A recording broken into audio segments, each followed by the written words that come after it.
Hello students, તો આજના લેક્ચરમાં આપણે ધોરણ 12 ફિઝિક્સનું ચેપ્ટર નંબર 1 વિદ્યુત ભારો અને વિદ્યુત ક્ષેત્રો જોઈશું.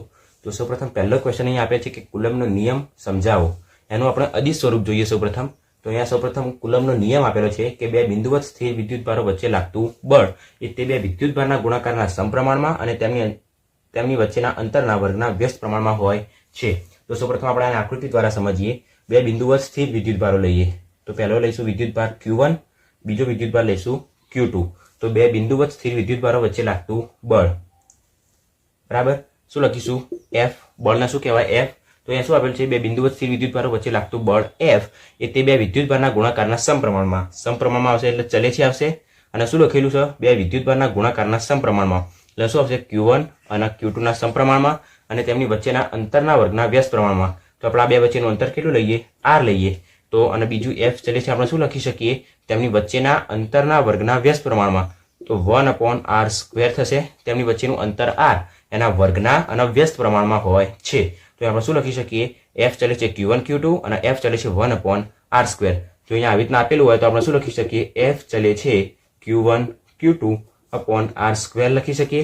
હવે આપણે આ ચલે છે ને કાઢવું હોય તો અચળાંક મૂકવો પડે. તો આપણે શું લખીશું? F બરાબર K Q1 Q2/r². તો આપણને આ બળનું સૂત્ર મળી ગયું. F બરાબર K Q1 Q2/r². તો જ્યાં K ને શું કહેવાય? અહીંયા કુલમ્બનો નિયમ છે તો K ને કુલંબીય અચળાંક કહેવાય. કુલંબીય અચળાંક અથવા તો બીજું શું કહેવાય? સમપ્રમાણતાનો અચળાંક. સમપ્રમાણતાનો અચળાંક. અહીંયા આપણે K નો એટલે કે કુલંબીય અચળાંકનો એકમ લખવો હોય તો આપણે શું લખી શકીએ? બળનો એકમ કયો થાય? ન્યૂટન. હવે આપણે K ને કરતા બનાવીશું તો શું થશે? K બરાબર આ F m ના m r² ને અહીંયા લાવીશું અને નીચે શું આવશે? Q1 Q2 અહીંયા નીચે આવશે Q1 Q2. તો આપણે આનો એકમ લખીશું તો શું થશે? બળનો એકમ થશે ન્યૂટન. આ r એટલે અંતરનો એકમ શું થશે? મીટર. એનો સ્ક્વેર તો મીટર સ્ક્વેર.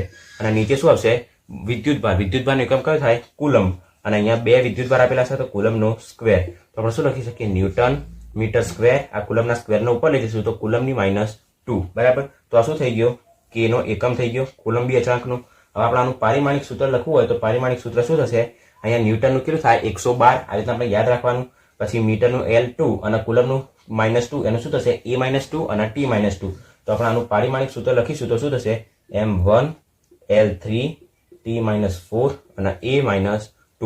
તો આ શેનું પારિમાણિક સૂત્ર થયું? K કુલંબીય અચળાંકનું પારિમાણિક સૂત્ર થયું. કયું થયું? M1 L3 T-4 અને A-2. હવે જે આપણે K ને શું શેના તરીકે લખી શકીએ? K બરાબર 1/4πε0 આના તરીકે લખી શકીએ. જ્યાં ε0 શું કહેવાય? ε0 શૂન્યાવકાશની પરમિટિવિટી કહેવાય. શૂન્યાવકાશની પરમિટિવિટી બરાબર. તો ε0 નો આપણે એકમ લખવો હોય તો શું લખી શકીએ? અહીંયા 4 અને π બંને અચળ છે તો આપણે ε0 નો એકમ શું કહી શકીએ? K ચલે છે 1/ε0 થાય. તો K નો એકમ જે ઉલટો કરીએ આપણે તો ε0 નો એકમ થાય. તો એ શું લખીશું? ન્યૂટનની -1 પછી મીટરનો સ્ક્વેર છે તો મીટરની -2 અને કુલમની -2 છે તો કુલમનો સ્ક્વેર. તો આ ε0 નો એકમ થઈ ગયું. હવે એનું પારિમાણિક સૂત્ર લખવું હોય તો શું થશે? જ્યાં M1 છે ત્યાં -1 કરીશું. L3 છે ત્યાં -3 કરીશું તો શું થશે? M-1 L-3 T-4 અને A-2 બરાબર. આ ε0 નો એકમ થઈ ગયો બરાબર. K બરાબર શું લખ્યું? 1/4πε0 બરાબર. તો આપણે બળ F ની અંદર K ની વેલ્યુ લખીએ તો શું થશે? F બરાબર 1/4πε0 Q1 Q2/r² થશે. Q1 Q2/r². આપણે અહીંયા K નું સમીકરણ જે મળ્યું હતું 1/4πε0 એ F ની અંદર મૂક્યું તો આપણને બળ શું મળ્યું? F બરાબર 1/4πε0 Q1 Q2/r². હવે આપણે અહીંયા K જોયો અને ε0 તો K નું વેલ્યુ કેટલી થશે? K બરાબર 9 × 10⁹ બરાબર. આ K ની વેલ્યુ છે જે ફિક્સ છે અને ε0 ની વેલ્યુ પણ ફિક્સ છે જે કેટલી થશે? 8.85 × 10⁻12. આ બંને વેલ્યુ મોસ્ટ ઇમ્પોર્ટન્ટ છે દાખલા માટે. તો હવે આપણે કુલમ્બના નિયમનું સદિશ સ્વરૂપ જોઈએ. તો સદિશ સ્વરૂપની અંદર સૌપ્રથમ આપણે ત્રિપરિમાણિક રચના દોરીશું. આ x એક્સિસ, આ y એક્સિસ અને આ z એક્સિસ બરાબર. તો અહીંયા આપણે અહીંયાથી R1 અંતરે એક વિદ્યુતભાર લઈશું Q1 અને અહીંયાથી R2 અંતરે બીજો એક વિદ્યુતભાર લઈશું Q2 બરાબર. હવે આપણે આ બે વિદ્યુતભારને જોડી દઈશું બરાબર. તો Q2 પર બળ લાગશે અને Q1 પર પણ બળ લાગશે. તો આપણે આના પર લાગશે બળ અને આના પર પણ બળ લાગશે. તો આ બળ કેટલું હશે? F21 આપણે F21 બરાબર શું લખી શકીએ? અહીંયા જે પાછળ આપેલું હોય, પાછળ કોઈ આપેલું છે 1, તો જે પાછળ આપેલું હોય એના વડે બળ લાગે. તો અહીંયા F21 બરાબર આપણે શું લખી શકીએ? 1 વડે એટલે Q1 વડે Q2 પર લાગતું બળ. આની અંદર કેવી રીતે યાદ રાખીશું? F21 તો જે પાછળ આપેલું હોય, પાછળ શું આપેલું છે 1, તો જે પાછળ આપેલું હોય એના વડે બળ લાગે. તો 1 વડે 2 પર લાગતું બળ, પણ અહીંયા વિદ્યુત ભાર છે તો Q1 વડે Q2 પર લાગતું બળ. હવે અહીંયા શું આવશે? F12 આવશે બરાબર. Q2 વડે Q1 પર લાગતું બળ. તો અહીંયા આપણા વર્ણનમાં શું લખીશું? આકૃતિમાં દર્શાવેલ ત્રિપરિમાણિક રચનામાં Q1 અને Q2 બે વિદ્યુતભારો અને તથા તેમના સ્થાન સદિશો R1 અને R2 દર્શાવેલા છે બરાબર. તો સૌપ્રથમ આપણે અહીંયા કુલમનો નિયમ સાબિત કરીશું. તો અહીંયા સૌપ્રથમ આપણે શું લખીશું? F12. ત્યાં F12 ના શું કહેવાય? Q2 વડે Q1 પર લાગતું બળ.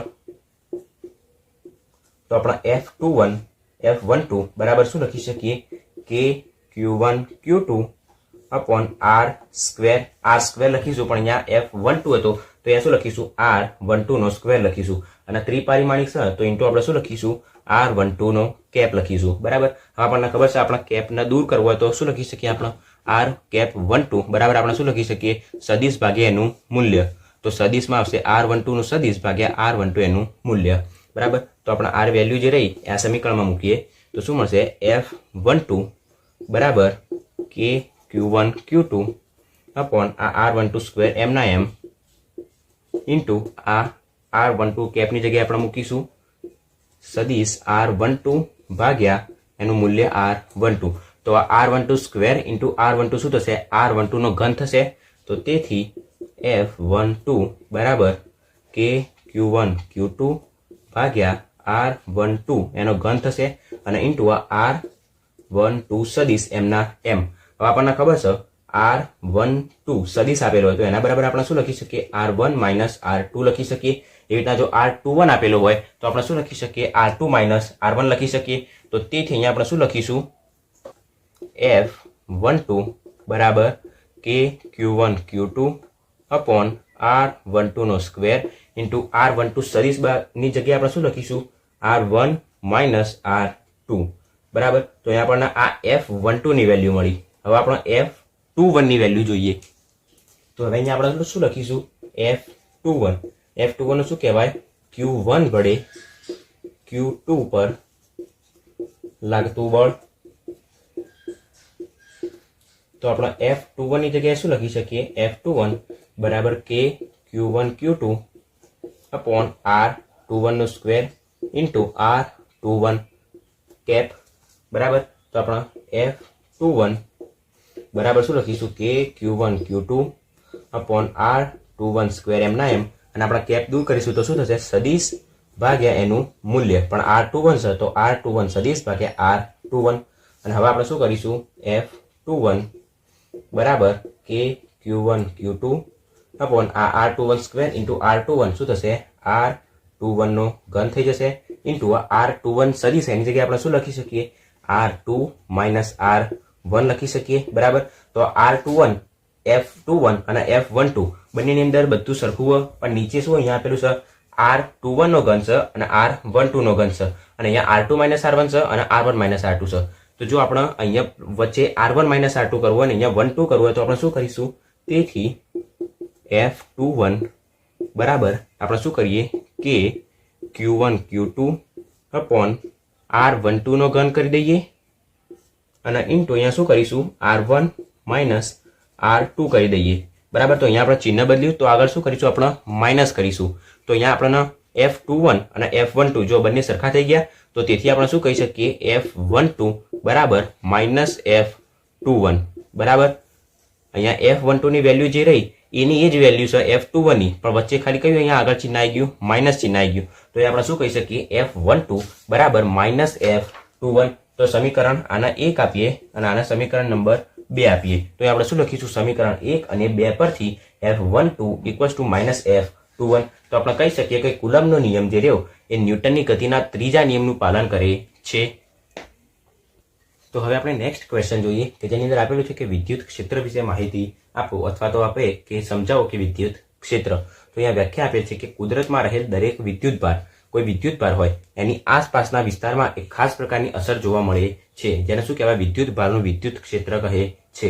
આપણે Q1 વિદ્યુતભાર લઈએ એની આસપાસ એક ખાસ પ્રકારની કોઈ અસર જોવા મળે કે જેને શું કહેવાય વિદ્યુતભારનું વિદ્યુત ક્ષેત્ર કહે છે. બરાબર. અથવા તો બીજી વ્યાખ્યા આપણે શું કહી શકીએ કે એકમ ધન વિદ્યુતભાર પર લાગતા બળને વિદ્યુત ક્ષેત્ર કહે છે. હવે વિદ્યુત ક્ષેત્રના E તરીકે દર્શાવાય. બરાબર. તો આપણે E બરાબર શું લખી શકીએ એકમ ધન વિદ્યુતભાર. એકમ ધન વિદ્યુતભાર એટલે Q આવશે નીચે પર લાગતું બળ એટલે F. તો F બાય Q. આપણે E બરાબર શું લખી શકીએ F બાય Q. બળ સદિશ રાશિ છે તો E એટલે કે વિદ્યુત ક્ષેત્ર એ કઈ રાશિ થશે સદિશ રાશિ થશે. વિદ્યુત ક્ષેત્ર એ સદિશ રાશિ છે. બરાબર. તો આપણે E બરાબર શું લખી શકીએ F બાય Q. તો જે અહીંયા આપણે F એટલે કે બળને કરતા બનાવીએ અને Q અહીંયા જશે તો F બરાબર શું લખી શકીએ આપણે QE. આ શેનું સૂત્ર થઈ ગયું બળનું અને આ થઈ ગયું વિદ્યુત ક્ષેત્રનું. તો વિદ્યુત ક્ષેત્ર E બરાબર F બાય Q આપણે લખી શકીએ. આનો આપણે એકમ જોઈતો હોય તો એકમ શું થશે વિદ્યુત ક્ષેત્રનો બળનો એકમ થશે ન્યૂટન અને વિદ્યુતભારનો એકમ થશે કુલમ. ન્યૂટન પ્રતિ કુલમ. અથવા તો બીજો એકમ કયો થશે વોલ્ટ પ્રતિ મીટર. બરાબર. તો વિદ્યુત ક્ષેત્ર E બરાબર F બાય Q. એનો એકમ શું થશે ન્યૂટન પ્રતિ કુલમ અથવા તો વોલ્ટ પ્રતિ મીટર. અને વિદ્યુત ક્ષેત્ર એ કઈ રાશિ છે સદિશ રાશિ છે. જો આપણે એનું પારિમાણિક સૂત્ર બનાવીશું તો શું થશે પારિમાણિક સૂત્ર અહીંયા બળનું થશે 112 અને છેલ્લું માઇનસ એવી રીતના યાદ રાખવાનું. અને કુલમનું થશે A1 T1 પણ એક ઉપર જશે એટલે શું થઈ જશે માઇનસ થઈ જશે.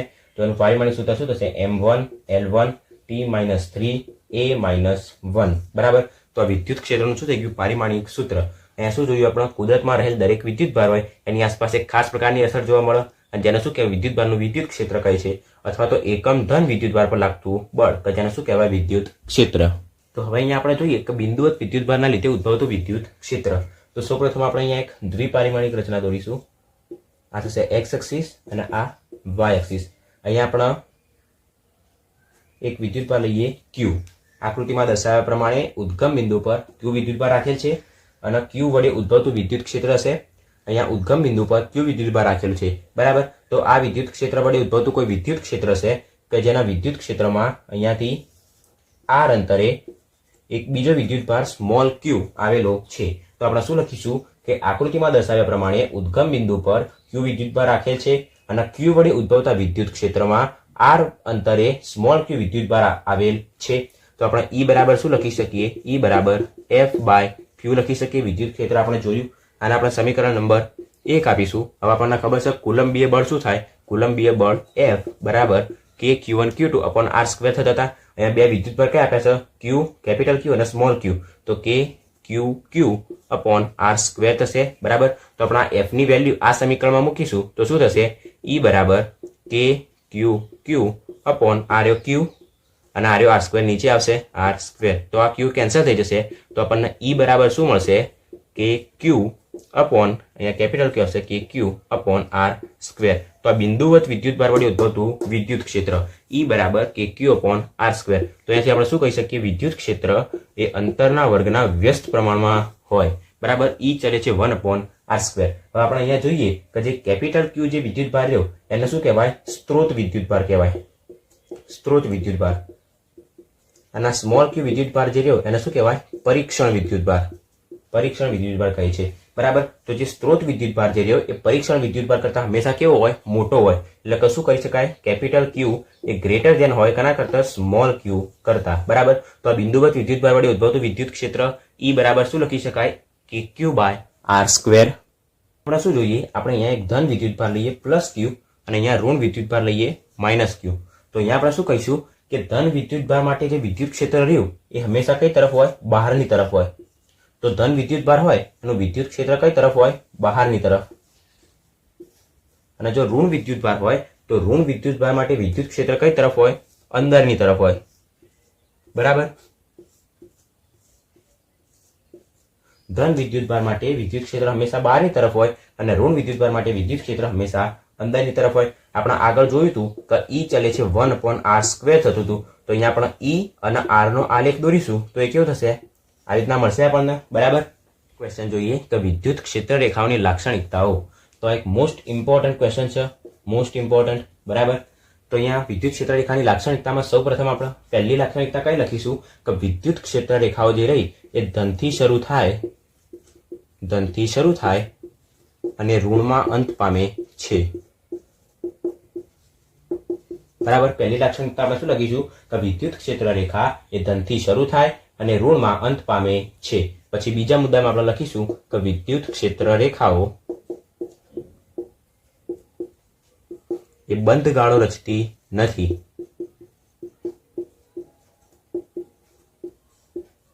બરાબર. આપણે કોઈ બી વિદ્યુત ક્ષેત્ર રેખા લઈએ તો એ બંધ ગાળો રચે નહીં, બરાબર. અને ત્રીજામાં આપણે શું લખીશું કે વિદ્યુત ક્ષેત્ર રેખાઓ એકબીજાને છેદતી પણ નથી, બરાબર. આપણે શું કહી શકીએ, અહીંયા વિદ્યુત ક્ષેત્ર રેખા હોય, અહીંયા બીજી વિદ્યુત ક્ષેત્ર રેખા હોય, કોઈ બી વિદ્યુત ક્ષેત્ર રેખાઓ હોય, એક તો બંધ ગાળો ના રચે અને એકબીજાને ક્યારે પણ છેદે નહીં, બરાબર. એના આપણે આગળ જોઈએ કે વિદ્યુત ક્ષેત્ર રેખા જે હોય, વિદ્યુત ક્ષેત્ર રેખા એના કોઈ બિંદુ આગળ આપણે એક સ્પર્શક દોરીએ. અહીંયા આપણે એક વિદ્યુત ક્ષેત્ર રેખા આવી લઈએ તો એનું કોઈ પણ બિંદુ હોય એ બિંદુ આગળ આપણે આમ સ્પર્શક દોરીએ, અહીંયા અડેલો, બરાબર.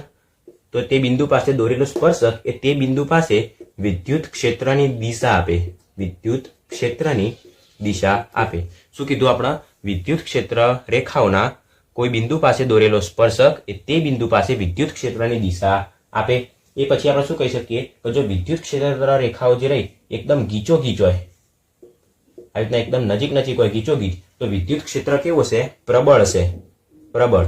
અને જો વિદ્યુત ક્ષેત્ર રેખાઓ એકબીજાથી દૂર હોય તો વિદ્યુત ક્ષેત્ર કેવું છે, નિર્બળ છે, બરાબર.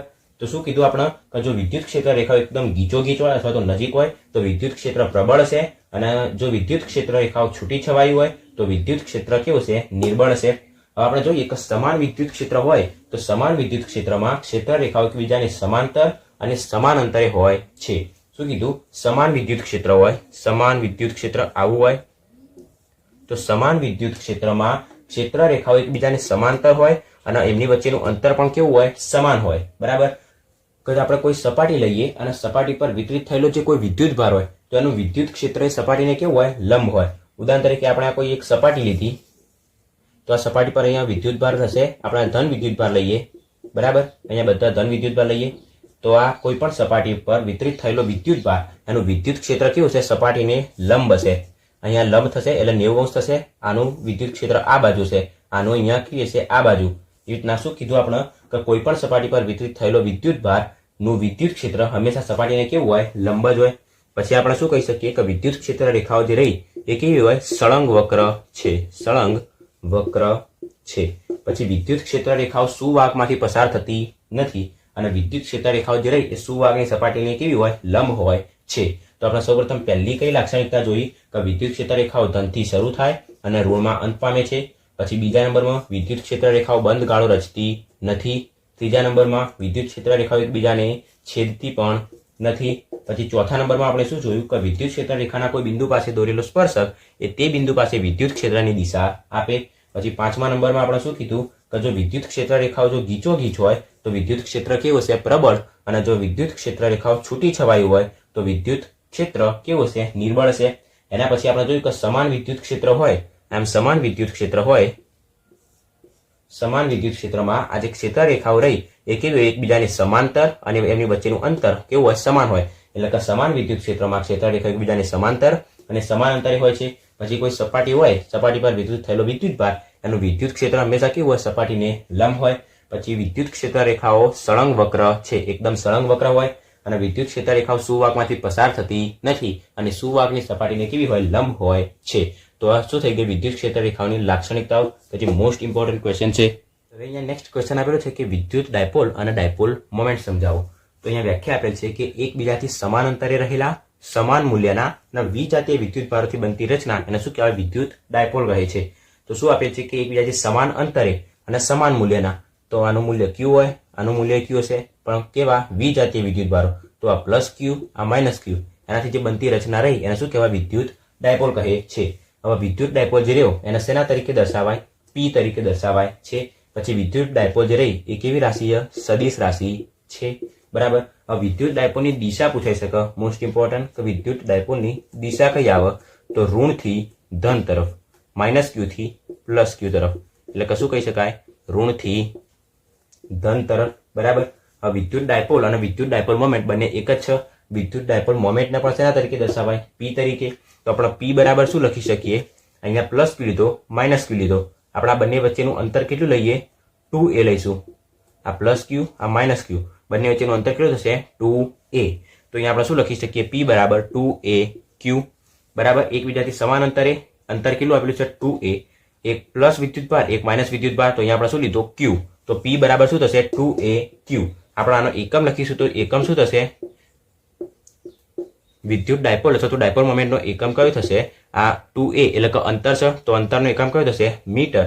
અને ક્યુ એટલે કે વિદ્યુતભાર, અને વિદ્યુતભારનું એકમ શું થશે? કુલમ. તો કુલમ ઇન્ટુ મીટર. આપણે એનું પારિમાણિક સૂત્ર જોઈએ. તો પારિમાણિક સૂત્ર શું થશે? મીટરનું થશે L1 અને કુલમનું થશે A1 T1. તો M0 L1 A1 T1. આ પારિમાણિક સૂત્ર મળી ગયું. હવે ડાયપોલ પરનો કુલ અથવા તો પરિણામી વિદ્યુતભાર કેટલો થાય? મોસ્ટ ઇમ્પોર્ટન્ટ ક્વેશ્ચન આ પણ, કે ડાયપોલ હોય, ડાયપોલ પરનો કુલ વિદ્યુતભાર અથવા તો પરિણામી વિદ્યુતભાર એ કેટલો થાય? 0 થાય. શા માટે? કારણ કે અહીંયા આપેલું છે પ્લસ ક્યુ અને માઇનસ ક્યુ. તો એ કેટલું થશે? 0 થશે. તો ડાયપોલ પરનો કુલ અથવા તો પરિણામી વિદ્યુતભાર કેટલો થાય? 0 થાય. પરંતુ જો ડાયપોલ પરનું પરિણામી વિદ્યુત ક્ષેત્ર રહ્યું એ શૂન્ય થતું નથી. શું કીધું? ડાયપોલ પરનું પરિણામી વિદ્યુત ક્ષેત્ર શૂન્ય થતું નથી. હવે આપણે અહીંયા લઈએ પી બરાબર 2a ક્યુ આપેલું છે. અહીંયા આપણે લિમિટ લઈએ.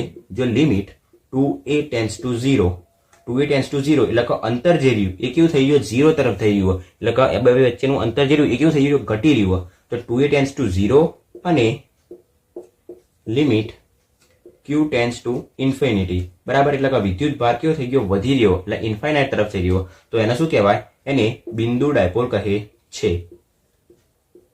શું કીધું આપણે? લિમિટ 2a ટેન્સ ટુ 0 અને limit q tense two infinity ને શું કહેવાય? બિંદુ ડાયપોલ કહે છે. તો હવે આપણે નેક્સ્ટ ક્વેશ્ચન જોઈએ કે જેમાં આપે છે કે વિદ્યુત ડાયપોલની અક્ષ પર વિદ્યુત ક્ષેત્રનું સૂત્ર મેળવો.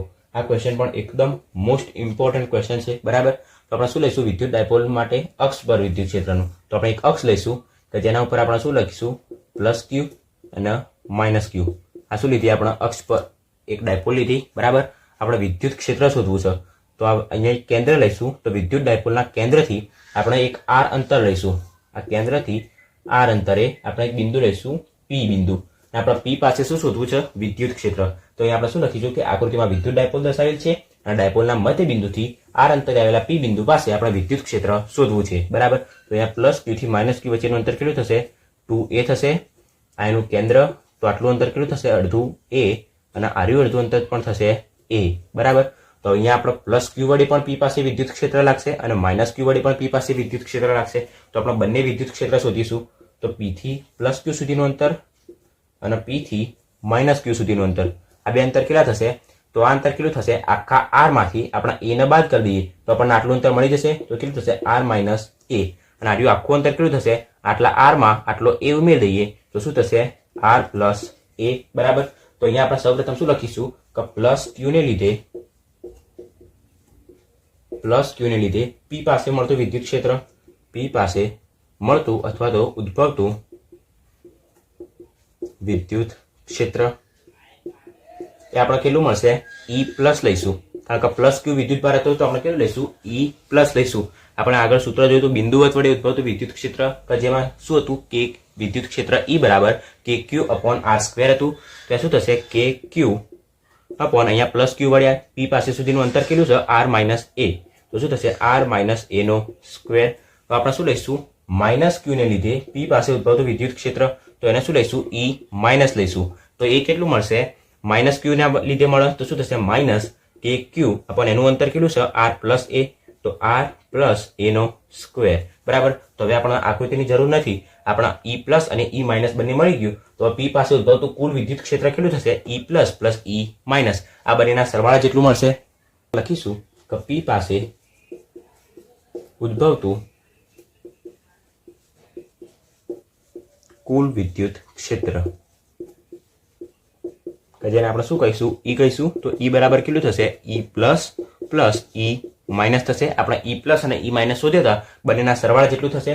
તો આપણે તેથી E બરાબર શું લખીશું? આપણને E પ્લસ કેટલો મળ્યો તો કે ક્યુ અપોન r માઇનસ એનો સ્ક્વેર, અને પ્લસ આ E માઇનસ કેટલો મળ્યો તો માઇનસ કે ક્યુ અપોન r માઇનસ એનો સ્ક્વેર. તો પ્લસ માઇનસ શું થઈ જશે? માઇનસ થઈ જશે. તો માઇનસ કે ક્યુ અપોન r પ્લસ એનો સ્ક્વેર. તો હવે આપણે આની અંદરથી શું કરીએ? કે ક્યુ ને કોમન કાઢી લઈએ. તો E બરાબર શું થશે? કે ક્યુ આપણે કોમન કાઢીશું તો અંદર શું વધશે? 1 અપોન r માઇનસ એનો સ્ક્વેર અને માઇનસ 1 અપોન r પ્લસ એનો સ્ક્વેર, બરાબર. તો હવે અહીંયા આપણે શું કરીએ? લસા લઈએ. તો શું થશે? r પ્લસ એનો સ્ક્વેર અહીંયા ગુણાશે અને r માઇનસ એનો સ્ક્વેર અહીંયા ગુણાશે, બરાબર. અને આ બંનેનું શું થશે? ગુણાકાર થશે. તો આપણને ખબર છે a પ્લસ b હોય અને a માઇનસ b હોય, તો એની જગ્યાએ આપણે શું લખી શકીએ? a square minus b square લખી શકીએ. તો અહીંયા શું? r માઇનસ a અને r પ્લસ a, તો શું થશે? r square minus a square. પણ એનો શું આપેલો છે? સ્ક્વેર આપેલો છે. તો આપણે શું કરીશું? એનો સ્ક્વેર કરીશું, બરાબર. તો તેથી આપણે E બરાબર શું લખીશું? કે ક્યુ, અને અહીંયા લસા લઈશું તો r પ્લસ a સ્ક્વેર અહીંયા ગુણાશે, r પ્લસ એનો સ્ક્વેર, અને માઇનસ r માઇનસ એનો સ્ક્વેર અહીંયા ગુણાશે, r માઇનસ એનો સ્ક્વેર. અને નીચે આ બંનેનો ગુણાકાર થશે, જે કેટલું થશે? r square minus a square એનો સ્ક્વેર, બરાબર. તો હવે આપણે અહીંયા r પ્લસ એનો સ્ક્વેર અને r માઇનસ એનો સ્ક્વેર, જેને આપણે શું કરીએ? છૂટા પાડીએ. તો શું થશે? તેથી E બરાબર કે ક્યુ, અને કૌંસમાં શું આવશે? r પ્લસ એનો સ્ક્વેરનો અલગ કરીશું તો શું થશે? r square plus 2ar plus a square, વચ્ચે શું આવશે? પછી આને અલગ કરીશું તો શું થશે? r સ્ક્વેર, એના આગળ પ્લસ આવશે અને પ્લસ માઇનસ શું થશે? Minus r square. પછી શું થશે? માઇનસ 2ar થશે, તો માઇનસ માઇનસ પ્લસ થશે, પ્લસ 2ar, અને અહીંયા શું થશે? માઇનસ a સ્ક્વેર થશે, અને નીચેનું એમના એમ રાખીએ, r સ્ક્વેર માઇનસ a સ્ક્વેરનો સ્ક્વેર, બરાબર. તો અહીંયાથી પ્લસ r સ્ક્વેર ને માઇનસ r સ્ક્વેર કેન્સલ થશે અને પ્લસ a સ્ક્વેર ને માઇનસ a સ્ક્વેર કેન્સલ થશે. તો શું થશે?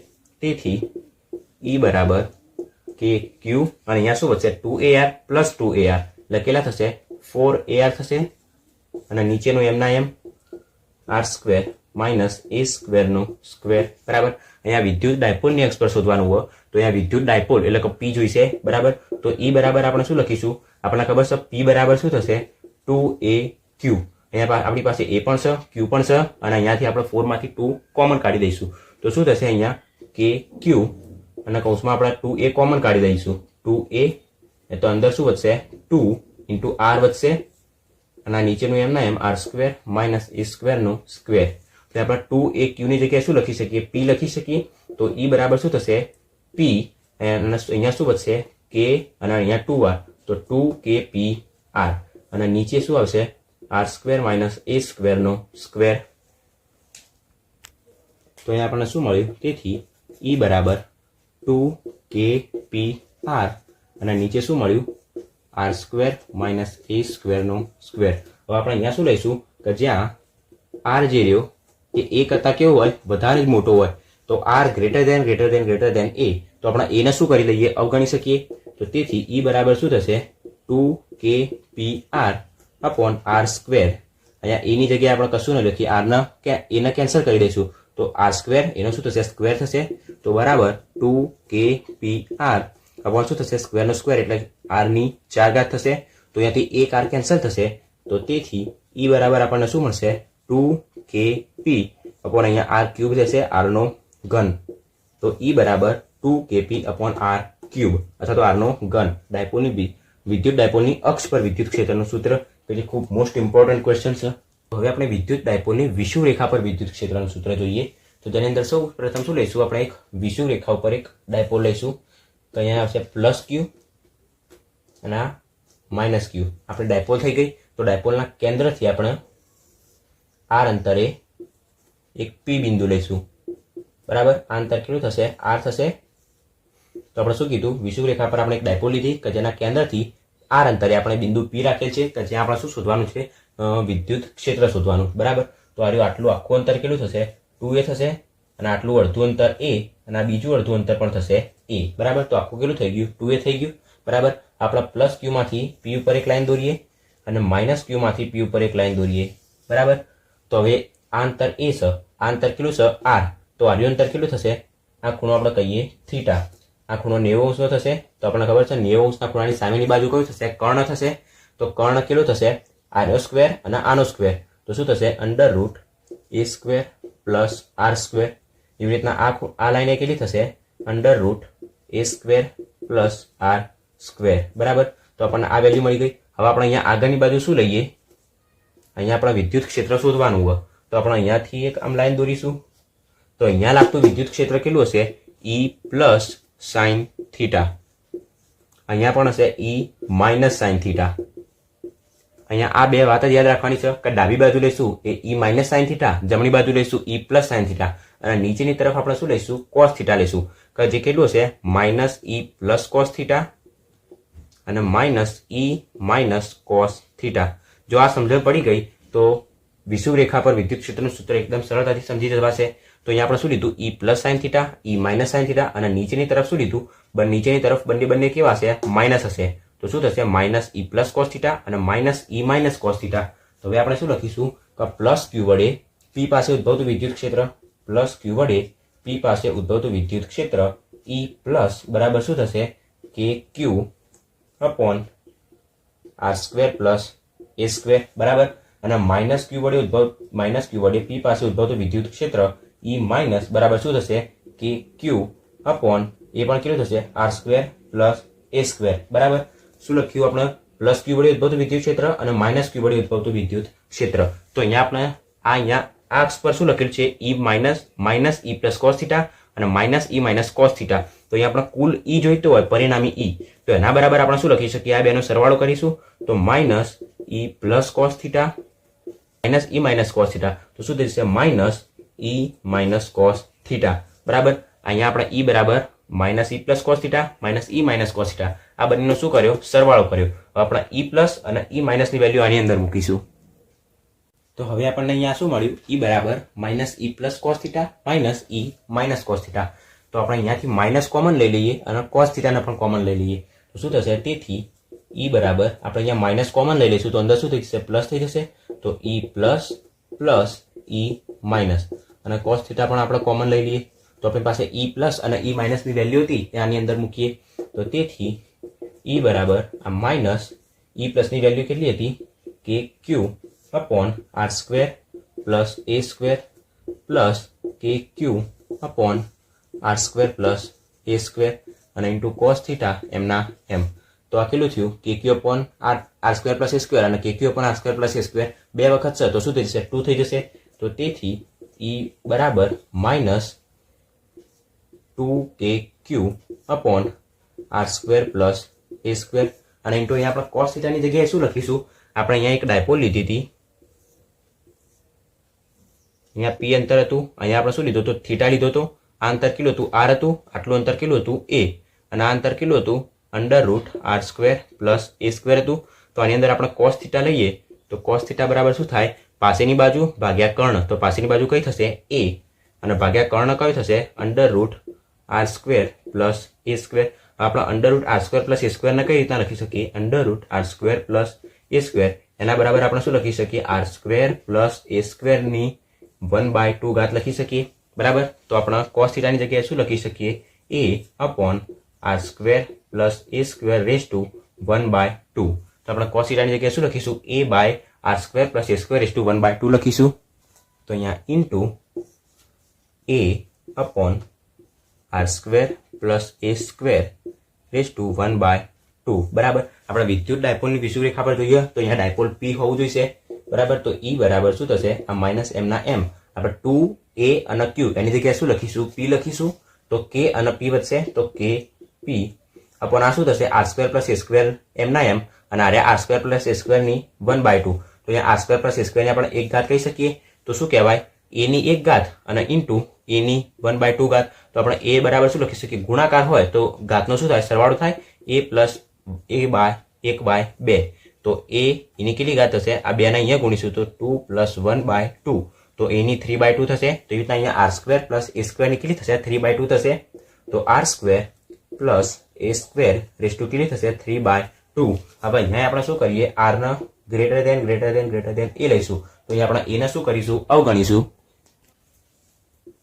તો તેથી આપણને e બરાબર શું મળશે -kp upon આ r નો સ્ક્વેર અને એની કેટલી આવશે 3/2 તો અહીંયાથી 2 કેન્સલ થઈ જશે તો તેથી e બરાબર આપણને શું મળશે -kp upon r ક્યુબ અથવા તો r ઘન બરાબર નેક્સ્ટ ક્વેશ્ચન જોઈએ કે સમાન વિદ્યુત ક્ષેત્રમાં ડાયપોલ વડે ઉદ્ભવતું ટોર્ક આ ક્વેશ્ચન પણ એકદમ સૌથી મોસ્ટ ઇમ્પોર્ટન્ટ ક્વેશ્ચન છે અથવા તો બીજી રીતના પણ પૂછાઈ શકે કે સમાન વિદ્યુત ક્ષેત્રમાં ડાયપોલની વર્તણૂક સમજાવો તો આપણે શું લઈશું સમાન વિદ્યુત ક્ષેત્ર લઈશું તો સમાન વિદ્યુત ક્ષેત્રની અંદર આપણે એક ડાયપોલ લઈશું આ +q આ -q બંને વચ્ચેનું અંતર કેટલું થશે 2a થશે અને આપણે લઈશું થીટા તો આપણે શું લખ્યું શું કહી શકાય કે આકૃતિમાં દર્શાવ્યા પ્રમાણે સમાન વિદ્યુત ક્ષેત્રમાં આ ડાયપોલને થીટા ખૂણે રાખેલ છે બરાબર આપણે અહીંયાથી એક લંબ દોરીશું આને કહીએ આપણે a આને કહીએ b આને કહીશું c તો a b c બરાબર અહીંયા આપણે શું કહી શકીએ કે આકૃતિમાં દર્શાવ્યા પ્રમાણે સમાન વિદ્યુત ક્ષેત્રમાં ડાયપોલને થીટા ખૂણે રાખેલ છે તો સમાન વિદ્યુત ક્ષેત્ર છે તો એની ઉપર +q પર પણ બળ લાગશે અને -q પર પણ બળ લાગશે તો આપણે શું લખીશું કે સમાન વિદ્યુત ક્ષેત્રમાં +q પર લાગતું બળ એટલે શું થશે F પ્લસ બરાબર શું લખીશું F બરાબર QE તો F પ્લસ બરાબર +QE અને -q પર સમાન વિદ્યુત ક્ષેત્રમાં -q પર લાગતું બળ એ કેટલું થશે F માઇનસ બરાબર -QE તો આપણે ટોર્કનું સૂત્ર જોઈએ તો આપણે શું લખીશું કે ટોર્કને શાના તરીકે દર્શાવાય ટાઉ બરાબર શું થશે ટોર્કનું સૂત્ર શું થાય તો કે ગમે તે એક બળનું મૂલ્ય ગુણ્યા બે બળો વચ્ચેનું લંબ અંતર બરાબર તો ગમે તે એક બળનું મૂલ્ય તો આપણે ગમે તે એક બળ લઈશું +QE અને બે બળો વચ્ચેનું લંબ અંતર તો લંબ અંતર અહીંયા કયું થશે AB લંબ અંતર થશે તો આપણી પાસે AB ની વેલ્યુ નથી તો આપણે એ શોધીશું તો અહીંયા શું લખીશું સૌપ્રથમ ત્રિકોણ ABC માં આપણે સામેની બાજુ જોઈએ છે થીટાની સામેની બાજુ તો શું લઈશું sin થીટા લઈશું તો sin થીટા બરાબર શું થશે સામેની બાજુ AB ભાગ્યા કર્ણ થશે AC તો અહીંયા આપણે AB ની વેલ્યુ જોઈએ તો AB ને કરતા બનાવીશું તો AB બરાબર શું થશે આ AC ને અહીંયા લઈ જઈશું તો AC sin થીટા હવે AC બરાબર આપણી પાસે શું છે 2a તો AB બરાબર 2a sin થીટા બરાબર આપણે ટોર્કનું સૂત્ર જોઈએ તો આપણે શું લખીશું ટોર્ક ટાઉ બરાબર ગમે તે એક બળનું મૂલ્ય એટલે શું થશે QE અને ગુણ્યા બે બળો વચ્ચેનું લંબ અંતર AB જે કેટલું મળ્યું આપણને 2a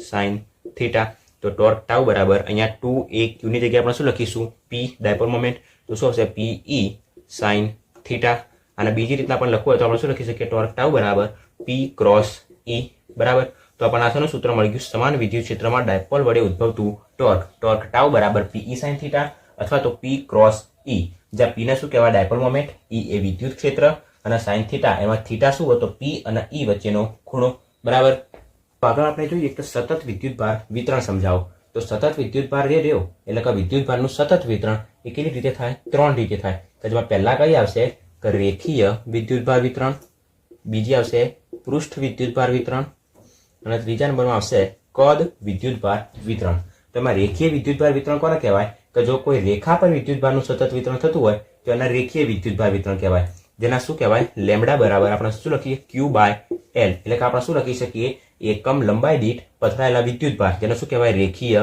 ઘનતા જ્યાં લેમ્બડા શું હોય રેખીય ઘનતા બરાબર તો લેમ્બડાનો એકમ કયો થશે Q એટલે કુલમ્બ પ્રતિ મીટર બરાબર પછી આપણે જોઈએ પૃષ્ઠ વિદ્યુતભાર વિતરણ જો કોઈ પૃષ્ઠ પર વિદ્યુતભાર સતત રીતે વિતરિત થતું હોય તો તેને શું કહેવાય પૃષ્ઠ વિદ્યુતભાર વિતરણ થશે બરાબર જેની આપણે શું લખીશું સિગ્મા બરાબર Q/A થશે એને શું કહેવાય પૃષ્ઠ એટલે કે ક્ષેત્રફળ તો આપણે શું લખીશું એકમ ક્ષેત્રફળ દીઠ પથરાયેલો વિદ્યુતભાર કે જેને શું કહેવાય પૃષ્ઠ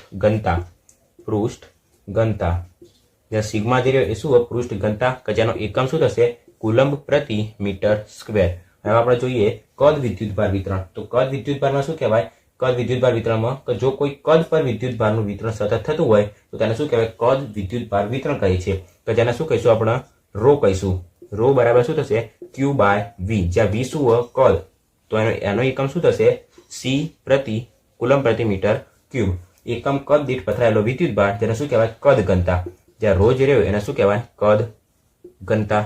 બરાબર. આની અંદર રેખીય વિદ્યુતભાર વિતરણ અથવા તો પૃષ્ઠ વિદ્યુતભાર વિતરણ એનો તફાવત પૂછાઈ શકે, પછી પૃષ્ઠ અને કદનો અને રેખીય અને કદનો એવી રીતના તફાવત પૂછાઈ શકે. તો પહેલો મુદ્દો આપણે શું કહેવાનું કે જો કોઈ રેખા પર વિદ્યુતભારનું સતત વિતરણ થતું હોય તો તેને રેખીય વિદ્યુતભાર કહેવાય. પછી એકમ લંબાઈ દીઠ પથરાયેલો વિદ્યુતભાર કે તેને શું કહેવાય રેખીય ઘનતા કહેવાય. તો લેમડા બરાબર આપણે શું લખી શકીએ ક્યુ બાય એલ અને એનો એકમ લખવાનું. બરાબર. તો અહીંયા નેક્સ્ટ ક્વેશ્ચન જોઈએ આપણે કે વિદ્યુત ફ્લક્સ સમજાવો.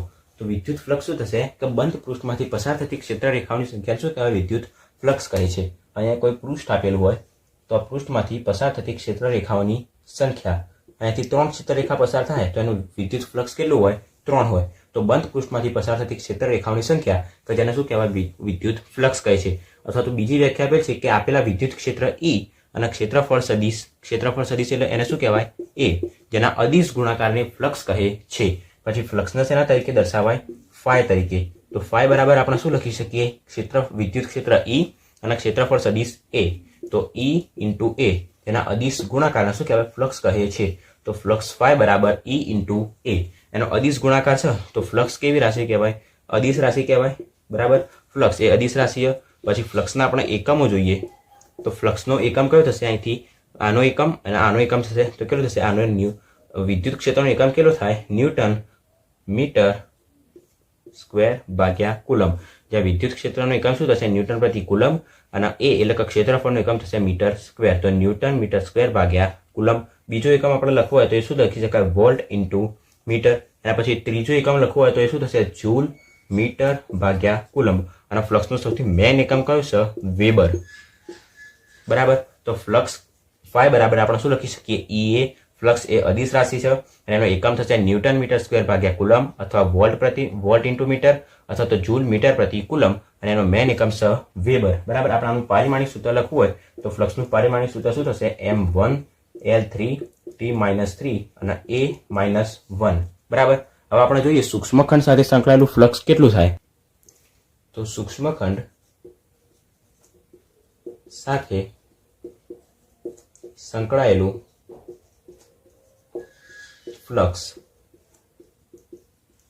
ફાઈ બરાબર શું થશે સૂક્ષ્મખંડ છે તો શું આવશે અહીંયા ઇન્ટિગ્રેશન આવશે સંકલન. તો વિદ્યુત ક્ષેત્ર કેટલું છે E અને એ વિદ્યુત ક્ષેત્ર તેનો આપણે શું લઈશું સૂક્ષ્મખંડ લઈશું તો કેટલું થશે dA થશે. તો ફ્લક્સ ફાઈ બરાબર integration of E into dA. અને ફ્લક્સ કઈ રાશિ છે અદિશ રાશિ. તો આપણે શું થશે ફ્લક્સ ફાઈ બરાબર integration of E dA cos theta. તો સૂક્ષ્મખંડ સાથે સંકળાયેલું ફ્લક્સ કેટલું થશે ફાઈ બરાબર ઇન્ટિગ્રેશન ઓફ EDA અથવા તો EDA cos થીટા. બરાબર. પછી ફ્લક્સ જે રહ્યું એ હંમેશા બંધ પૃષ્ઠને જ લાગુ પડે. શું લખ્યું વિદ્યુત ફ્લક્સ એ હંમેશા બંધ પૃષ્ઠને જ લાગુ પડે છે.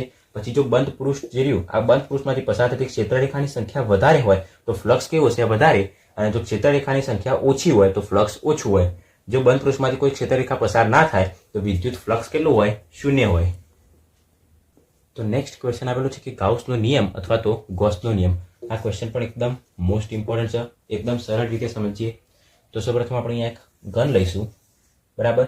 એના કેન્દ્ર પર આપણે +q વિદ્યુત પર રાખેલ છે. આપણા કેન્દ્રના O નામ આપીએ. ત્યાંથી એક r અંતર આવશે. બરાબર. ત્યાં આપણે એક સૂક્ષ્મખંડ લઈએ. બરાબર. અને આ સૂક્ષ્મખંડ પાસે વિદ્યુત ક્ષેત્ર અને એનું ક્ષેત્રફળ સદિશ એટલે કે વિદ્યુત ક્ષેત્ર E એનું ક્ષેત્રફળ સદિશ dA સૂક્ષ્મખંડનું. બરાબર. આ બંને કેવા છે એકબીજાના સમાંતર છે. આપણને ખબર છે વિદ્યુત ક્ષેત્ર E બરાબર શું થશે KQ/r². અહીંયા r જ અંતર આવેલું છે એટલે r². તો અહીંયા આપણે લખીશું હવે ફ્લક્સ ફાઈ બરાબર integration of E dA cos theta. બરાબર. હવે અહીંયા E અને dA આ થીટા શું હોય તો E અને dA બંને વચ્ચેનો ખૂણો. તો E અને dA બંને એકબીજાને સમાંતર તો થીટા બરાબર શું થશે થીટા બરાબર 0 થશે. તો થીટા બરાબર 0 થશે તો ફાઈ બરાબર આપણે શું લખી શકીએ ઇન્ટિગ્રેશન ઓફ E dA અને cos 0 કેટલો થાય 1. તો ફાઈ બરાબર ઇન્ટિગ્રેશન ઓફ E dA. તો તેથી ફાઈ બરાબર શું થશે આપણે E ને બહાર કાઢી દઈએ તો E અને ઇન્ટિગ્રેશન ઓફ dA. હવે આ ઘન છે ગોળો તો જેનું ક્ષેત્રફળ કેટલું થશે dA એટલે કે ક્ષેત્રફળ. તો તેથી ફાઈ બરાબર E ઇન્ટુ એનું ક્ષેત્રફળ કેટલું થશે 4πr² થશે. આપણને ખબર છે E બરાબર શું થાય KQ/r². તો ફ્લક્સ ફાઈ બરાબર કે ક્યુ અપોન આર સ્ક્વેર ઇન્ટુ 4 પાઈ આર સ્ક્વેર. તો ત્યાંથી આર સ્ક્વેર કેન્સલ થઈ જશે. તો તેથી ફાઈ બરાબર શું મળશે કે ક્યુ ઇન્ટુ 4 પાઈ. આપણને ખબર છે કે બરાબર શું થાય 1/4 પાઈ એપ્સિલોન 0. તો ફાઈ બરાબર 1/4 પાઈ એપ્સિલોન 0 ઇન્ટુ ક્યુ ઇન્ટુ 4 પાઈ. તો અહીંયાથી 4 પાઈ અને 4 પાઈ કેન્સલ થઈ જશે. તો શું વધશે ક્યુ અને એપ્સિલોન 0 વધશે. તો ફ્લક્સ ફાઈ બરાબર શું મળશે આપણને ક્યુ અપોન એપ્સિલોન 0. ત્યાંથી આપણે ગાઉસનો નિયમ અથવા તો ગૌસનો નિયમ લખવો હોય તો નિયમ શું લખી શકાય તો કે આ બંધ પૃષ્ઠ વડે ઘેરાયેલું ફ્લક્સ એ તે બંધ પૃષ્ઠ વડે ઘેરાયેલા વિદ્યુતભાર અને શૂન્યાવકાશની પરમિટિવિટીના ગુણોત્તર જેટલું હોય છે. શું કીધું? બંધ પૃષ્ઠ સાથે સંકળાયેલું ફ્લક્સ એ તે બંધ પૃષ્ઠ વડે ઘેરાયેલો વિદ્યુતભાર અને શૂન્યાવકાશની પરમિટિવિટીના ગુણોત્તર જેટલું હોય છે. અથવા તો અહીંયા આપણે ફ્લક્સ ફાઈ બરાબર બીજું શું લખી શકીએ sigma Q by epsilon 0. Sigma Q એટલે શું તો કે બંધ પૃષ્ઠ વડે ઘેરાયેલો વિદ્યુતભાર અને એપ્સિલોન 0 એટલે કે શૂન્યાવકાશની પરમિટિવિટી. તો ફ્લક્સ ફાઈ બરાબર સિગ્મા ક્યુ અપોન એપ્સિલોન 0. તો અહીંયા આપણે નેક્સ્ટ ક્વેશ્ચન જોઈશું કે ગાઉસના નિયમના અગત્યના મુદ્દાઓ સમજાવો. તો સૌપ્રથમ પહેલો નિયમ કયો લખીશું કે ગાઉસનો નિયમ જે રહ્યો એ બંધ પૃષ્ઠ માટે જ લાગુ પડે. બરાબર, બંધ પૃષ્ઠ કારણ કે એની અંદર શું આવે ફ્લક્સ આવે અને ફ્લક્સ હંમેશા બંધ પૃષ્ઠનું જ હોય. તો ગાઉસનો નિયમ એ બંધ પૃષ્ઠ માટે જ લાગુ પડે. બીજો મુદ્દો આપણે શું કહીશું કે કોઈ પણ આકારના બંધ પૃષ્ઠ માટે કોઈ પણ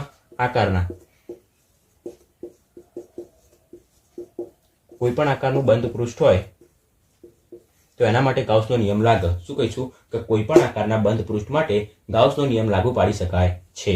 નંબર 3 માં શું કહીશું કે બંધ પૃષ્ઠ વડે ઘેરાયેલો જે વિદ્યુત ભાર રહ્યો એ શૂન્ય હોય તો ફ્લક્સ કેવું થાય શૂન્ય થાય. આપણે આગળ જોયું ગાઉસના નિયમમાં ફ્લક્સ ફાઈ બરાબર સિગ્મા ક્યુ અપોન એપ્સિલોન 0. તો શું કહી શકાય કે બંધ પૃષ્ઠ વડે ઘેરાયેલો વિદ્યુત ભાર એટલે કે ક્યુ જે રહ્યો એ 0 હોય તો ફ્લક્સ પણ કેવું થશે 0 થશે. તો બંધ પૃષ્ઠ વડે ઘેરાયેલો વિદ્યુત ભાર શૂન્ય હોય તો કુલ ફ્લક્સ કેટલું થાય શૂન્ય થાય. હવે અહીંયા આપણે શું કહીએ છીએ કે બંધ પૃષ્ઠ વડે ઘેરાયેલો વિદ્યુત ભાર. તો અહીંયા જે સિગ્મા ક્યુ જે રહ્યો એ બંધ સપાટી વડે ઘેરાયેલો વિદ્યુત ભાર જ દર્શાવે. બરાબર, તો આપણે એક સપાટી લઈએ આ રહી કે જેની અંદર એક વિદ્યુત ભાર આપ્યો છે Q1, બીજો આપ્યો છે Q2, પછી Q3, અહીંયા એક વિદ્યુત ભાર છે Q4 અને અહીંયા વિદ્યુત ભાર છે Q5. તો આપણે આ ચોથો મુદ્દામાં શું લખીશું આપણે કે અહીંયા જે સિગ્મા ક્યુ જે રહ્યો ફ્લક્સ ફાઈ બરાબર સિગ્મા ક્યુ અપોન એપ્સિલોન 0 કે જ્યાં સિગ્મા ક્યુ જે રહ્યો એ બંધ પૃષ્ઠ વડે ઘેરાયેલો વિદ્યુત ભાર દર્શાવે છે. તો બંધ સપાટીની બહાર રહેલો વિદ્યુત ભાર એ ગણવામાં આવતા નથી. તો આપણે ફાઈ બરાબર શું લખીશું બંધ પૃષ્ઠ વડે ઘેરાયેલો વિદ્યુત ભાર Q1 plus Q2 plus Q3 અને અપોન એપ્સિલોન 0 એમના એમ. બરાબર, તો શું કહી શકાય કે સિગ્મા ક્યુ બંધ સપાટી વડે ઘેરાયેલો વિદ્યુત ભાર દર્શાવે છે. બંધ સપાટીની બહાર રહેલો વિદ્યુત ભાર એટલે કે Q4 અને Q5 એ ગણવામાં આવતા નથી. અને નંબર 5 માં આપણે શું લખીશું કે ગાઉસનો નિયમ જે સપાટી માટે લાગુ પડે તે સપાટીને શું કહેવાય ગાઉસિયન સપાટી કહે છે. ગાઉસિયન સપાટી કહે છે. બરાબર, તો પહેલો મુદ્દો આપણે શું જોયો કે ગાઉસનો નિયમ જે રહ્યો એ બંધ પૃષ્ઠ માટે જ લાગુ પડે. બીજો મુદ્દો કે કોઈ પણ આકારના બંધ પૃષ્ઠ માટે ગાઉસનો નિયમ લાગુ પાડી શકાય છે. ત્રીજા મુદ્દામાં આપણે જોયું કે બંધ પૃષ્ઠ વડે ઘેરાયેલો જો વિદ્યુત ભાર શૂન્ય હોય તો ફ્લક્સ પણ કેવું થશે શૂન્ય થશે. અને નંબર 4 માં પછી આપણે શું જોયું કે અહીંયા જે સિગ્મા ક્યુ જે રહ્યો એ બંધ પૃષ્ઠ વડે ઘેરાયેલો વિદ્યુત ભાર દર્શાવે છે. તો બંધ પૃષ્ઠની બહાર રહેલો વિદ્યુત ભાર ગણવામાં આવતા નથી. તો Q1 plus Q2 plus Q3 બાકી એપ્સિલોન 0. અને છેલ્લા 5મા મુદ્દામાં આપણે શું જોયું કે ગાઉસનો નિયમ જે સપાટી માટે લાગુ પડે તે સપાટીને શું કહેવાય ગાઉસિયન સપાટી કહે છે. ગાઉસના નિયમના ઉપયોગો જોઈએ. તો ગાઉસના નિયમના 3 ઉપયોગો. તો પહેલો ઉપયોગ કયો કે અનંત લંબાઈના સમતલ વડે ઉદ્ભવતું વિદ્યુત ક્ષેત્ર શોધવા માટે. નંબર 2 અનંત લંબાઈના તાર વડે ઉદ્ભવતું વિદ્યુત ક્ષેત્ર શોધવા માટે. અને નંબર 3 પાતળી ગોળીય કવચ વડે ઉદ્ભવતું વિદ્યુત ક્ષેત્ર શોધવા માટે ગાઉસના નિયમ વપરાય છે. આપણે આ 3 ક્વેશ્ચન માટે વિદ્યુત ક્ષેત્ર શોધીશું. તો પહેલો ક્વેશ્ચન કયો છે અનંત લંબાઈના તાર વડે ઉદ્ભવતું વિદ્યુત ક્ષેત્ર, અનંત લંબાઈના સમતલ વડે. બીજામાં છે અનંત લંબાઈના તાર વડે ઉદ્ભવતું વિદ્યુત ક્ષેત્ર અને પાતળી ગોળીય કવચ વડે ઉદ્ભવતું વિદ્યુત ક્ષેત્ર. તો આ શું થઈ ગયા 3 ગાઉસના નિયમના ઉપયોગો. અનંત લંબાઈના સમતલ વડે ઉદ્ભવતું વિદ્યુત ક્ષેત્ર શોધી શકાય છે. અનંત લંબાઈના તાર વડે ઉદ્ભવતું વિદ્યુત ક્ષેત્ર શોધવા માટે ઉપયોગી અને પાતળી ગોળીય કવચ વડે ઉદ્ભવતું વિદ્યુત ક્ષેત્ર શોધવા માટે ગાઉસના નિયમ ઉપયોગી છે. આપણે અનંત લંબાઈના સમતલ વડે ઉદ્ભવતું વિદ્યુત ક્ષેત્ર ગાઉસના નિયમની મદદથી મેળવીએ. તો સૌપ્રથમ આપણે અહીંયા એક આ અનંત લંબાઈનું સમતલ લઈશું. બરાબર. આની ઉપર આપણે એક સપાટી લઈશું પૃષ્ઠ,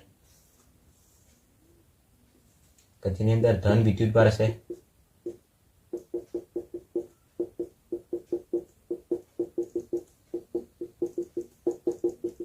આપણને ખબર છે કે ધન વિદ્યુતભાર હોય તો એનું વિદ્યુત ક્ષેત્ર હંમેશા કઈ તરફ હોય? બહારની તરફ હોય.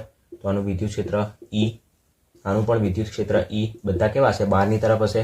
આ બાજુથી પણ બહારની તરફ. બરાબર. આ એક પૃષ્ઠ આવ્યું તો એનું હશે ક્ષેત્રફળ હશે, તો એનો ક્ષેત્રફળ સદિશ પણ કઈ તરફ આવશે? બહારની તરફ, સપાટીને લંબ. આ ક્ષેત્રફળ સદિશ A. તો અહીંયા આપણે શું કહી શકીએ? અહીં E અને A બંને એક જ દિશામાં હોવાથી થીટા બરાબર 0. તો થીટા બરાબર 0 હોય તો આપણે cos થીટા લઈશું, તો cos થીટા બરાબર શું થશે? cos 0, અને cos 0 કેટલો થશે? 1 થશે. બરાબર. તો આપણે અહીંયા બે સપાટી લઈએ. પહેલી સપાટી અહીંયાની લઈએ, બીજી સપાટી આ બાજુની લઈએ. તો આ સપાટી 1 અને સપાટી 2. તો આપણે બંનેમાંથી ઉદ્ભવતું ફ્લક્સ લઈએ. તો પહેલા શું લઈશું આપણે? સપાટી 1 માટે. સપાટી 1 માટે ફ્લક્સ φ1 લઈશું. તો φ1 બરાબર શું મળશે? EA cos થીટા, અને cos થીટા કેટલો આપણો 1 મળશે. તો φ1 બરાબર આપણને શું મળશે? EA મળશે.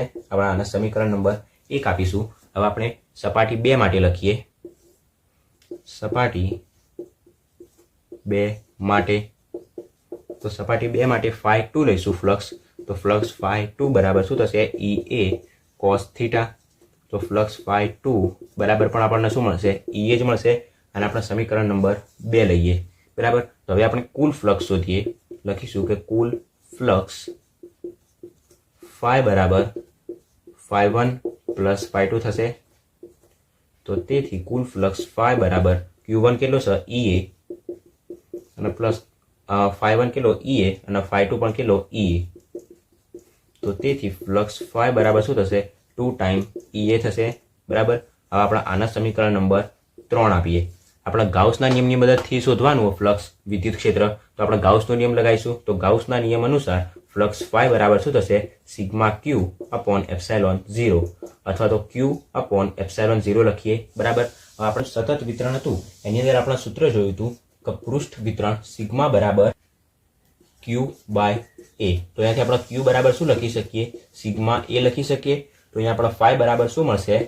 Q બાય એપ્સાઇલોન 0 હતું, તો એની જગ્યાએ Q ની જગ્યાએ સિગ્મા A મૂકીશું. તો સિગ્મા A અપોન એપ્સાઇલોન 0. અને આપણે સમીકરણ નંબર 4 આપીશું. તો સમીકરણ નંબર 3 માં પણ φ, સમીકરણ નંબર 4 માં પણ φ છે. તો આપણે અહીંયા શું લખીશું? સમીકરણ 3 અને 4 ને સરખાવતા સમીકરણ 3 માં શું થશે? 2 ટાઈમ EA ઇક્વલ્સ અહીંયા શું થશે? Sigma A upon epsilon 0. તો બંને બાજુથી એ કેન્સલ થઈ જશે. આપણે વિદ્યુત ક્ષેત્રનું સૂત્ર જોઈએ તો E ને કરતા બનાવીશું, તો આના 2 નીચે જતું રહેશે. તો શું થશે? સિગ્મા બરાબર 2 એપ્સાઇલોન 0. તો આ શું મળ્યું? અનંત લંબાઈના સમતલ વડે ઉદ્ભવતું વિદ્યુત ક્ષેત્ર. E બરાબર શું મળ્યું? Sigma upon 2 epsilon 0. હવે આપણે અનંત લંબાઈના તાર વડે ઉદ્ભવતું વિદ્યુત ક્ષેત્ર જોઈએ. અહીંયા આપણે અનંત લંબાઈના તાર વડે ઉદ્ભવતું વિદ્યુત ક્ષેત્ર જોઈએ. તો સૌપ્રથમ આપણે અહીંયા એક પૃષ્ઠ લઈશું.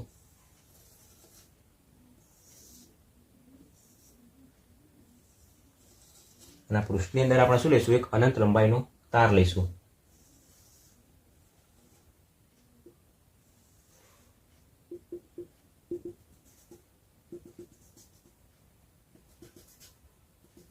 અનંત લંબાઈનો તાર હતો તો આપણે આને લંબાઈ દીધો આગળની તરફ. બરાબર.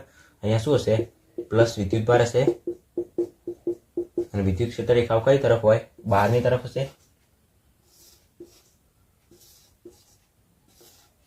તો આ શું છે? વિદ્યુત ક્ષેત્ર E. આ સપાટીનો ક્ષેત્રફળ સદિશ કઈ તરફ હશે? બહારની તરફ હશે. A. અહીંયાનો ક્ષેત્રફળ સદિશ આ તરફ હશે, ક્ષેત્રફળ સદિશ A. અહીંયાનો આ તરફ હશે, ક્ષેત્રફળ સદિશ A. બરાબર. તો આપણે 3 સપાટી લઈશું. પહેલી સપાટી લઈશું આ રહી, આ નંબર 2 અને આ નંબર 3. તો સૌપ્રથમ આપણે લખીશું સપાટી 1 માટે. તો સપાટી 1 માટે E અને A, આ E અને આ A બંને એકબીજાને કેવા છે? લંબ છે. અહીંયા આ E છે અને આ A છે. તો કેવા કહેવાય? બંને એકબીજાને લંબ કહેવાય. તો ખૂણો કેટલો થશે? 90 થશે. તો આપણે φ1 બરાબર શું લખીશું? EA cos theta. પણ થીટા બરાબર કેટલું થશે? 90 અંશ, અને cos 90 બરાબર શું થશે 0 થશે તો ફ્લક્સ φ1 બરાબર EA cos 90 અને cos 90 કેટલો થાય 0 થાય તો φ1 બરાબર શું મળશે આપણને 0 અને આપણે સમીકરણ નંબર 1 આપીએ હવે આપણે સપાટી 2 માટે જોઈએ તો સપાટી 2 માટે તો સપાટી 2 માટે E અને A બંને એકબીજાને કેવા છે સમાંતર છે તો શું લખીશું આપણે E સમાંતર A અહીંયા આપણે શું લખવાનું E લંબ A લખવાનું બરાબર અને અહીંયા E સમાંતર A તો આપણે શું લખીશું ફ્લક્સ φ2 બરાબર શું થશે EA cos થીટા જો સમાંતર હોય તો થીટા કેટલો હોય 0 હોય તો ફ્લક્સ φ2 બરાબર EA cos 0 અને cos 0 કેટલો થાય 1 થાય તો φ2 બરાબર આપણને શું મળશે EA મળશે અને આપણે સમીકરણ નંબર 2 આપીશું અને સપાટી 3 માટે કેવું થશે આપણને જોઈએ તો E અને A બંને એકબીજાને કેવા છે લંબ છે એટલે તો થીટા કેટલો થશે 90 અંશનો થશે તો એના માટે પણ શું થશે ફ્લક્સ φ3 કેટલો થશે 0 થશે તો અહીંયા આપણે જોઈશું સપાટી 3 માટે સપાટી 3 માટે શું હતું E લંબ A હતું તો ફ્લક્સ φ3 બરાબર શું થશે EA cos થીટા તો φ3 બરાબર આપણને શું મળશે EA cos 90 અને cos 90 કેટલો થાય 0 થાય તો ફ્લક્સ φ3 બરાબર આપણને શું મળશે 0 અને આપણે સમીકરણ નંબર 3 આપીએ બરાબર તો આપણે φ1 કેટલો મળ્યો 0 φ2 મળ્યો EA અને φ3 મળ્યો 0 હવે આપણે કુલ ફ્લક્સ શોધીએ તો કુલ ફ્લક્સ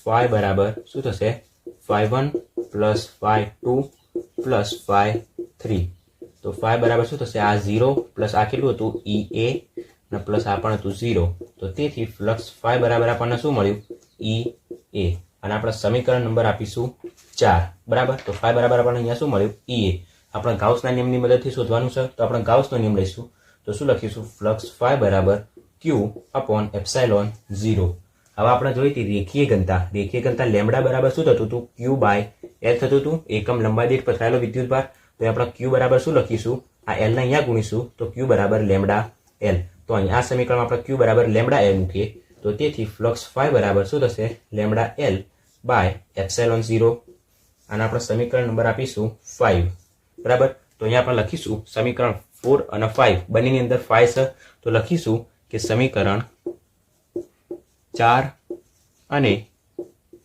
5 ને સરખાવતા બરાબર તો આપણે સમીકરણ 4 અને 5 ને સરખાઈશું તો શું થશે EA બરાબર શું થશે લેમ્ડા L/ε0 આપણે તાર હતો તારનો આકાર કેવો હોય નળાકાર હોય તો એનું ક્ષેત્રફળ E અને એનું ક્ષેત્રફળ A બરાબર શું થશે 2πRL થશે બરાબર લેમ્ડા L/ε0 ત્યાંથી L કેન્સલ થઈ જશે તો તેથી શું વધશે E into 2πR equals to લેમ્ડા/ε0 આપણે વિદ્યુત ક્ષેત્રનું સૂત્ર જોઈએ છે તો E બરાબર શું લખીશું આ 2πR ને નીચે લઈ જઈશું તો બરાબર લેમ્ડા/2πR ઇન્ટુ ε0 બરાબર તો એ એક સૂત્ર આ થશે અને આપણે હજી બીજું એક સૂત્ર જોઈએ તો આપણને અહીંયા શું મળ્યું E બરાબર લેમ્ડા/2πR ઇન્ટુ ε0 હવે આપણે અહીંયા ઉપર અને નીચે બંને જગ્યાએ 2 વડે ગુણીએ અને ભાગીએ તો શું થશે E બરાબર અહીંયા 2 વડે ગુણ્યું અને 2 વડે ભાગ્યું તો શું થશે ઇન્ટુ લેમ્ડા અને નીચે આ 2πR ε0 એમના એમ તો E બરાબર શું થશે 2 લેમ્ડા અપોન 2 દૂના 4 થશે તો 4πR ε0 આપણને ખબર છે 4πε0 ની જગ્યાએ શું થાય 1/4πε0 ઇક્વલ્સ આપણે શું લખી શકીએ k લખી શકીએ તેથી 4πε0 ને આપણે કાઢીશું તો શું લખીશું k લખીશું તો E બરાબર 2k લેમ્ડા અપોન R બરાબર તો આપણને અહીંયા બે સૂત્રો મળ્યા એક E બરાબર લેમ્ડા અપોન 2πR ઇન્ટુ ε0 અને બીજું મળ્યું E બરાબર 2k લેમ્ડા અપોન R બરાબર ક્વેશ્ચન આપેલું છે કે વિદ્યુત ભારિત પાતળી ગોળીય કવચના લીધે ઉદ્ભવતું વિદ્યુત ક્ષેત્ર મેળવો તો સૌપ્રથમ આપણે અહીંયા શું લઈશું તો પાતળી ગોળીય કવચના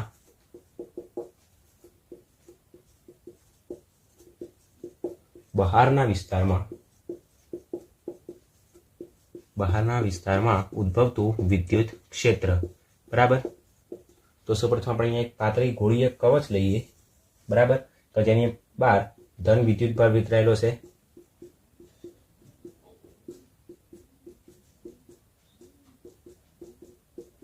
તો પાતળી ગોળીય કવચ પર કયો ધન વિદ્યુતભાર પથરાયેલો હોય, બરાબર. અને પાતળી ગોળીય કવચના બહારના વિસ્તારમાં વિદ્યુત ક્ષેત્ર, તો આપણે અહીંયા બહારની વિસ્તારમાં આ વિદ્યુત ક્ષેત્ર લઈએ, બરાબર. આનું કેન્દ્ર લઈશું O, કે જ્યાં કવચનું અંતર કેટલું છે, જ્યાંથી કેપિટલ R અને બહારના વિદ્યુત ક્ષેત્ર સુધીનું અંતર કેટલું છે, સ્મોલ r. અને સ્મોલ r અંતરે આપણે એક બિંદુ લઈશું P, બરાબર. અહીંયાથી વિદ્યુત ક્ષેત્ર કઈ સપાટીની બહારની તરફ હોય, તો વિદ્યુત ક્ષેત્ર થશે E અને આ થશે ક્ષેત્રફળ સદિશ A. તો આપણે જોઈએ તો વિદ્યુત ક્ષેત્ર E અને ક્ષેત્રફળ સદિશ A બંને એકબીજા કેવા સમાંતર છે. તો શું લખીશું આપણે આકૃતિમાં પાતળી ગોળીય કવચના બહારના વિસ્તારમાં O થી P બિંદુ પાસે આવેલા O થી R અંતરે આવેલા P બિંદુ પાસે A અને E બંને સમાંતર છે. અથવા તો આપણે ડાયરેક્ટ શું લખી શકીએ કે અહીં E અને A બંને એકબીજાને સમાંતર છે, તો તેથી થીટા બરાબર શું થશે, 0 થશે. તો હવે આપણે ફ્લક્સ લઈએ, ફ્લક્સ phi બરાબર EA cos થીટા, બરાબર. તો તેથી ફ્લક્સ phi બરાબર શું થશે, cos 0 એટલે વધ થશે. તો ફ્લક્સ phi બરાબર EA અને એના બરાબર આપણે શું લખીશું, E. અહીંયા પાતળી ગોળીય કવચ હતી તો તેનું ક્ષેત્રફળ કેટલું થશે, 4πr². અને આપણે સમીકરણ નંબર 1 આપીએ. તો હવે આપણે ગાઉસના નિયમની મદદથી જોઈશું ફ્લક્સ. તો ફ્લક્સ phi બરાબર શું થશે, Q/ε0, બરાબર. હવે આપણે આના સમીકરણ નંબર 2 આપીએ અને હવે આપણે સમીકરણ 1 અને 2 ને સરખાઈએ તો શું થશે, તેથી E × 4πr² ઇક્વલ ટુ શું થશે, Q/ε0.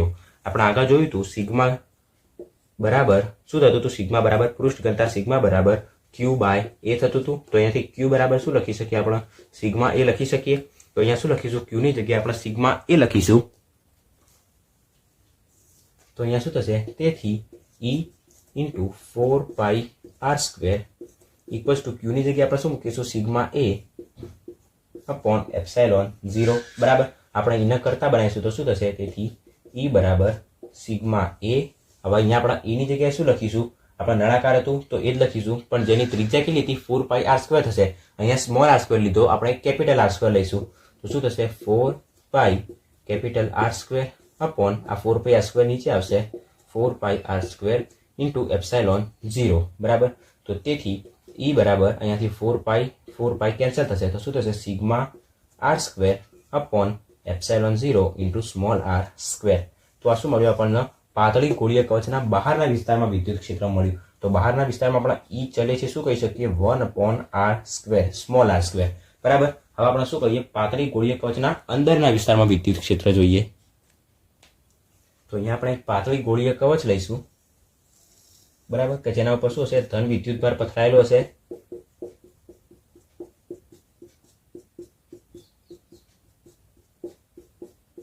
તો પાતળી ગોળીય કવચની અંદર આપણે શું લઈશું, વિદ્યુત ક્ષેત્ર લઈશું. એનું કેન્દ્ર થશે O,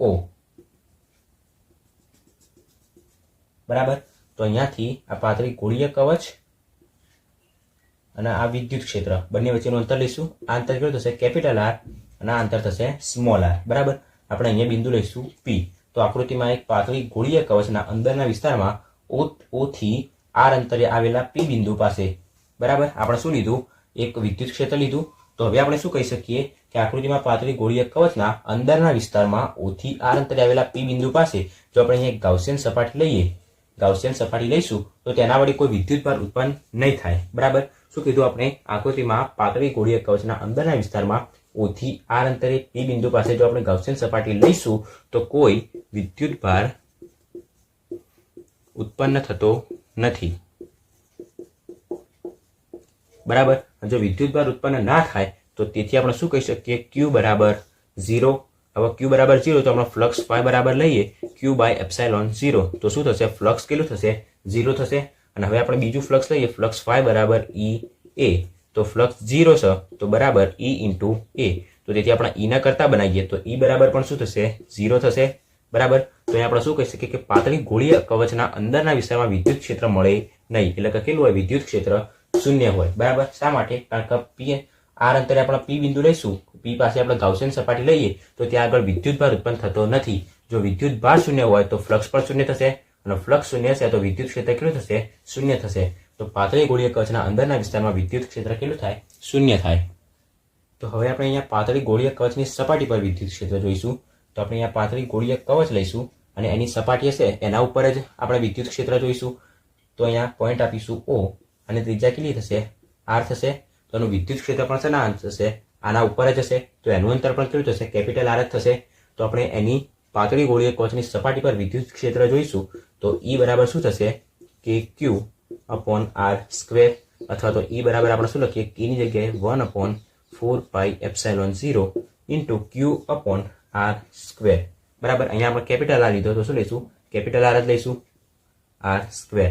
તો આપણને પાતળી ગોળીય કવચની સપાટી પર વિદ્યુત ક્ષેત્ર કે તો કેટલું થશે E બરાબર કે Q અપોન R સ્ક્વેર અથવા તો 1/4πε0 into Q upon R square.